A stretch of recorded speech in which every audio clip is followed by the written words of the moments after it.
भाग्य में होता है। भाग्यवान के पास उनकी जो पूर्व कृत्य जो कर्म है, उनकी तपस्या है, उनका तपस्या का फल अपने आप उनके पास आ जाता है। उनकी जो निधि है, यथा भाग्यवताम अर्थे निधानम पूर्व कर्म भी, उनके पूर्व में किए हुए जो कर्म है, वो कर्म का फल वो कर्म करने वाले के पास अपने आप आ जाता है, उनको बुलाने की आवश्यकता नहीं पड़ती। इसलिए आपके पास भी अगर कोई धन आ रहा है, चाहे किसी प्रकार का धन हो, तो आप समझो कि पूर्व में किया हुआ आपका जो कर्म है, वो कर्म फल रूप में आपके पास आ रहा है। नहीं तो आप कोशिश करो तो मांगने में भीख भी नहीं मिलती। बिना मांगे अगर मोती मिल जाए तो, बिन मांगे मोती मिले, मांगे मिले न भीख। मांगने चलो तो भीख भी न देने वाले, और कभी कभी बिना मांगे मोती मिलने लगता है, आपकी कामनाएं पूरी होने लगती है। तो आपको ये समझ लेना चाहिए कि आपका जो किया हुआ पूर्व के कर्म है, वो कर्म का फल आपके पास आ रहा है। पूर्व जन्म कृतम कर्म तद दैवम इति कथ्यते। ये भाग्य क्या है? भाग्य किसको कहते हैं? तो कहते हैं भाग्य कहा जाता है जो पूर्व में किया हुआ आपका जो कर्म है, वो कर्म का फल ही बाद में भाग्य बन करके आता है। भाग्य क्या है? जो पूर्व में किए हुए जो कर्म, उसी जो कर्म का जो फल है, वो कर्म के फल का नाम ही भाग्य है। पूर्व जन्म कृतम कर्म तद दैवम इति कथ्यते तस्मात् पुरुषकारेण यत्नम कुर्यात् अनृतः। इसलिए व्यक्ति को अच्छा से अच्छा कर्म करना चाहिए। जो आपका किया हुआ कर्म, वही बाद में आपका भाग्य बन के आपके पास आएगा। इसलिए अभी अच्छा कर्म करोगे तो बाद में वही भाग्य बन के आएगा आपके। लोग कहते हैं अरे इसके भाग में था, इसके भाग में नहीं था। तो जिसके भाग्य में नहीं है मतलब उसका कर्म ही नहीं था। कर्म नहीं रहे तो कैसे रहेगा? और भाग्य में अगर रहे तो समझो इस समय का नहीं है वो, पूर्व समय में। इसलिए कोई थोड़े दिन में राजा बन जाता है, कोई थोड़े दिन में गरीब बन जाता है। एक माँ के कई संतान, उसमें से कोई धनवान बन जाता है। हिस्सा बांटा, पढ़ाई लिखाई सब एक जैसे होता है, पर उसी में से कोई धनवान बन जाता है, उसी में से कोई गरीब बन जाता है। जो है वो भी बेच खा के खत्म कर देता है। नहीं, कोई भाग्य में रहता है 2-2 3-3 पत्नी आने लगती है। चौहान को नहीं कह रहे, पर यह है कि कई बच्चे ठीक है, भाग्य में है, कहाँ जाएगा वो? भाग के आएगा। भाग्य में रहेगा वो भाग के आएगा, और भाग्य में नहीं है तो आया हुआ भी भाग जाएगा। ये नियम है। वो भाग्य क्या है? आपके पूर्व में किए गए अच्छे सत्कर्म या दुष्कर्म।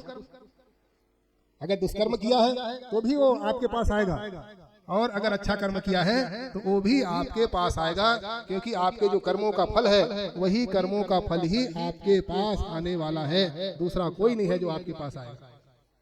इसलिए व्यक्ति को चाहिए कि तस्मात् पुरुषकारेण यत्नम कुर्यात्, यत्न पूर्वक अच्छा कर्म करना चाहिए, क्योंकि आगे आने वाला हमारा भविष्य है, उसमें हमको अच्छा फल मिले। क्योंकि अभी हम देख रहे हैं इतना मेहनत करते हैं फिर भी नहीं आ पा रहा। इसका मतलब पूर्व में हमारे भाग्य ठीक नहीं है, कर्म ठीक नहीं थे, इसलिए भाग्य इस समय सुधर नहीं रहा। अब इस समय जब अच्छा कर लेंगे तो अच्छा करेंगे तो आने वाला भविष्य जब भी होगा, क्योंकि हम सनातन धर्मी, हम ये मानते हैं कि हमारा फिर जन्म होता है, पुनर्जन्म हम लोग मानते हैं। वही सनातन धर्मी, हम पुनर्जन्म की कल्पना करते हैं, हमारे शास्त्रों ने कहा है। क्योंकि हम देख रहे हैं कि कोई धनवान होता है, कोई गरीब हो जाता है, एक ही घर के लोग। इसका मतलब है कि पूर्व में किए गए कर्मों का फल हमको प्राप्त होता है। अगर पुनर्जन्म होगा, मुक्ति हो गई तो कोई बात नहीं, घाटे का सौदा नहीं है, मुक्त हो जाएंगे। और कहीं जन्म हो गया तो क्यों दलित नहीं रहे? इसीलिए यत्न पूर्वक अच्छा काम कर लेना चाहिए कि जब भी कहीं हो तो उस समय कम से कम ये फल तो हमारे पास संचित रहेगा। इसीलिए हमारे ऊपर है कि हम अच्छा करेंगे कि खराब करेंगे। जैसे कुम्हार जो होता है, वो कुम्हार चाहे जैसा घड़ा निर्माण करे, क्योंकि घड़ा निर्माण का दायित्व उस कुम्हार के पास होता है। इसलिए यथा मृत पिंडतः कर्ता कुरुते यद इच्छति, जैसी उनकी इच्छा होती है वैसे ही घड़ा का निर्माण, चाहे वो दिया बना दे, घड़ा बना दे, कसोरा बना दे, जो बनाना चाहे कुम्हार के हाथ में। वैसे ही हमारा जो भाग्य है हमारे हाथ में, आने वाला जो भाग्य होगा वो एवं आत्मकृतम कर्म मानवः प्रतिपद्यते। इसीलिए आने वाला जो भाग्य है हमारे हाथों में है। हम चाहे अपने भाग्य को सुधार लें और चाहे अपने भाग्य को, आने वाली भाग्य को हम गर्त में बिगाड़ लें, गर्त में डाल। ये हमारे हाथ में, जैसे कुम्हार के हाथ में घड़ा होता है, जैसा चाहे बनाए, और पकने के बाद तो वैसे ही तो बनेगा वो। जैसा मिट्टी का बनाएगा फिर सुखाएगा, और सुखा के जब पकाएगा तो जैसा बनाया रहेगा वैसा ही ना पका हुआ पात्र रहेगा। टेढ़ा मेढ़ा रहेगा तो टेढ़ा मेढ़ा, और अच्छा रहेगा तो अच्छा, और जिस आकार में बनाएगा उस आकार का उसको मिलेगा।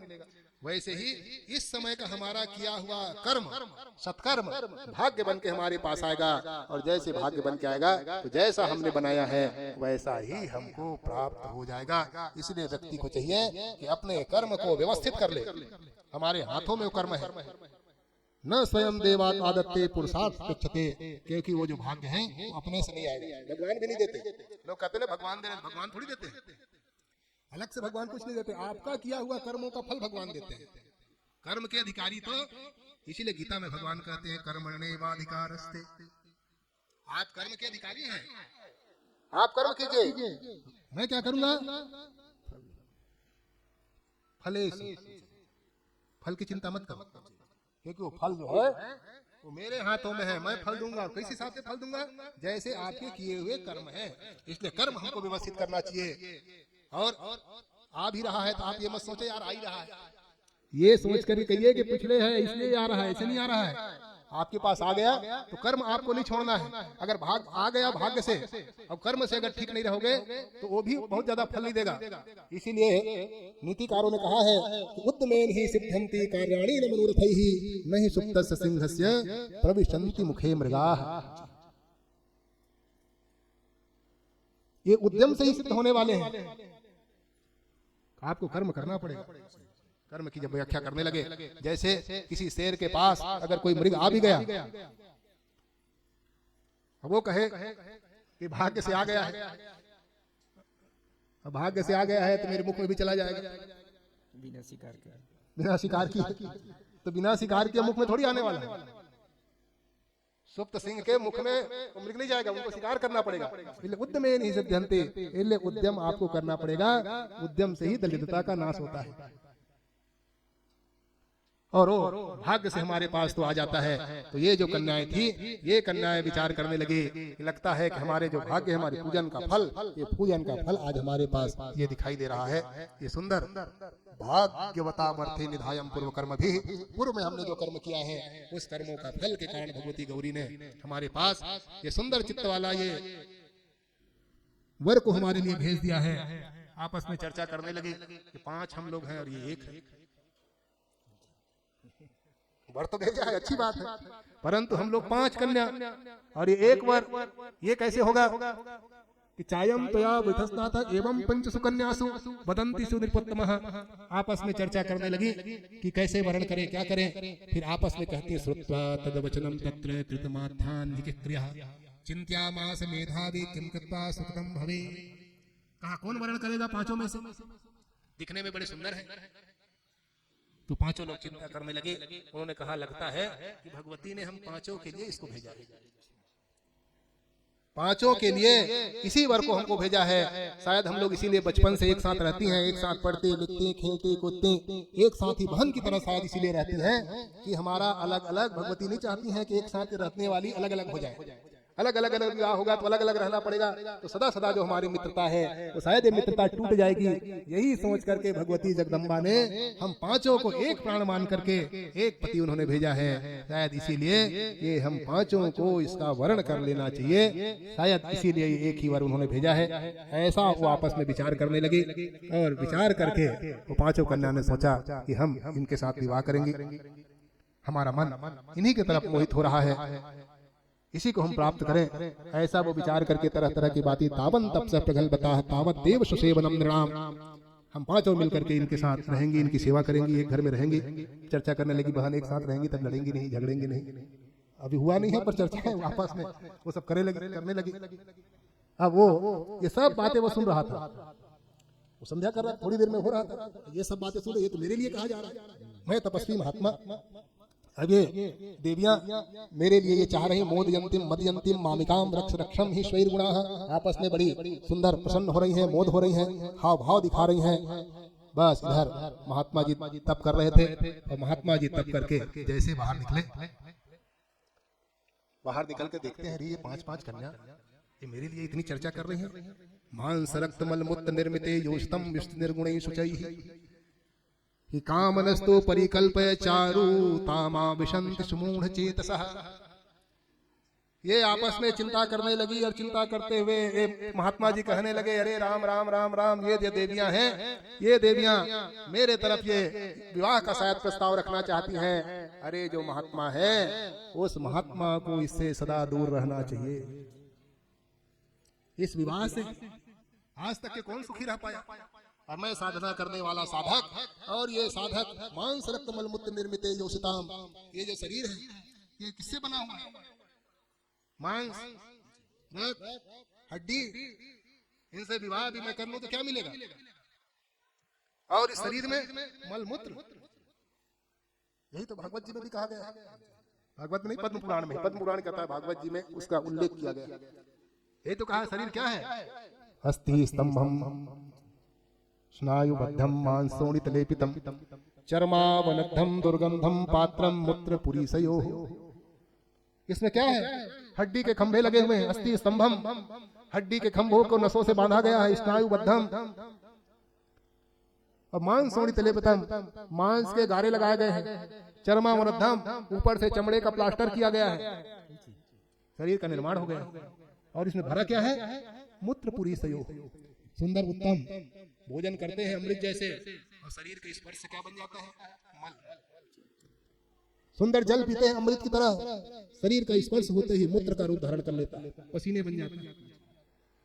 सुंदर वस्तु भी इस शरीर के स्पर्श होते ही उनका परिणाम गलत हो जाता है, अच्छा नहीं बनता। इसलिए मांस रक्त मल मूत्र निर्मित योषितम वपुषी निर्गुणे असुचौहु, ये असुचि शरीर है, ये शरीर एक दिन में सड़ जाता है। तो ऐसे असुचि जो शरीर है इसको मैं रख करके क्या करूंगा? ये पवित्र देह को रमणीय मान करके इनकी जो कल्पना करता है वही पुनरपि जननम पुनरपि मरणम के चक्कर में जाता है। और जो मोक्ष की इच्छा करने वाले हैं, मोक्षस्या कांक्षा यदि वही तवास्ति, यदि मोक्ष की किसी की इच्छा है तो इस विषय को दूर से ही परित्याग कर देना चाहिए, वही मुक्ति का अधिकारी होता है। और मैं इनके अगर चक्कर में पड़ूं तो इतनी साधना करने वाला साधक मैं परिणाम से गलत हो जाऊंगा, और कहां तक के पहुंचा हुआ साधना, मेरी सारी साधना खत्म हो जाएगी।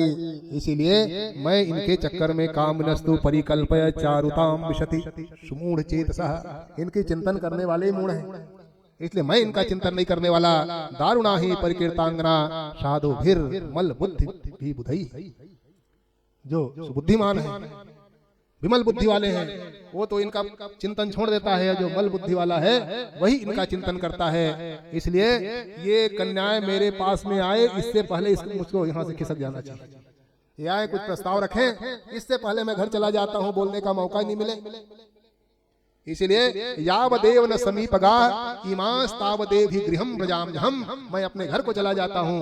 इनके आने के पहले ही वो आपस में चर्चा कर ही रही थी, उसी समय सोचा अगर ऐसे जाऊंगा तो ये देख लेंगी, तो अंतर ध्यान हो गए वहां से, क्योंकि वो विद्या जानते थे, बड़े बुद्धिमान थे वो महात्मा जी। और वहां से अंतर ध्यान हो गए, और अंतर ध्यान हो गया छोटे ऋषि अपने आश्रम चले गए पिताजी के पास, वेशखा जी के पास। आनंद से फिर भजन पूजन करने लगे। इन कन्याओं ने देखा, अरे अभी अभी तो ये थे, गए कहाँ?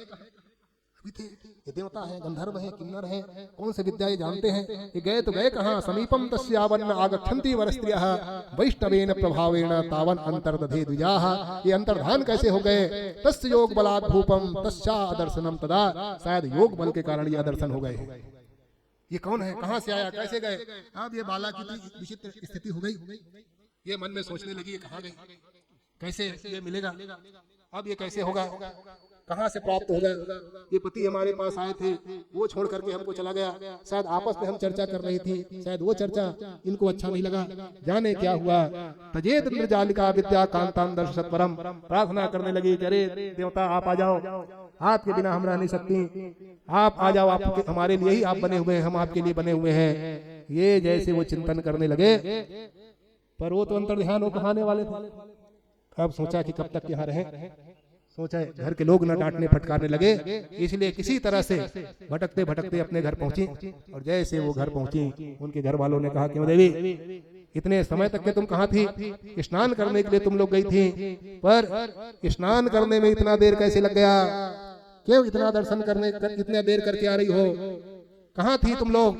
जैसे ही डांट फटकार घर में लगाया गया, वो लोग कहती हैं क्या करें, हम तो स्नान करने के लिए गए थे, पर स्नान करने में देवी दूर है बहुत नदी, और वहाँ आराधना हम लोग भगवती की कर रहे थे, और भगवती के आराधना के कारण ही हमको लेट हो गया। क्रीडंतः किन्निर्भिषन्तो सार्धं संगतकं यदा।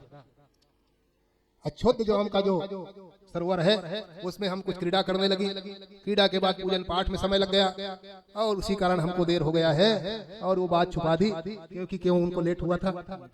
अब पूरा दिन उनके मन नहीं लगता, क्योंकि जिसको प्रेम हो जाता है किसी से फिर उसी में मन उनका जाता है। उन्हीं को देखने की इच्छा होगी, उन्हीं के साथ बोलने की इच्छा होती है, हमेशा उन्हीं के साथ रहने की इच्छा होने लगती है। ये गोपियों ने उसके बारे में बताया है कि अगर प्रेम हो जाए तो प्रेम की क्या दशा होती है। ये इनके पति श्रांता वयम माता संतापेन नस्तौ, उनको वही दशा वहां होने लगी। आपस में चर्चा करती कैसे रहें, क्या करें, चैन उनको नहीं मिलता था। क्षणम बातायते सित्वा यंत्र गृह क्षण, एक क्षण भी उनको शांति नहीं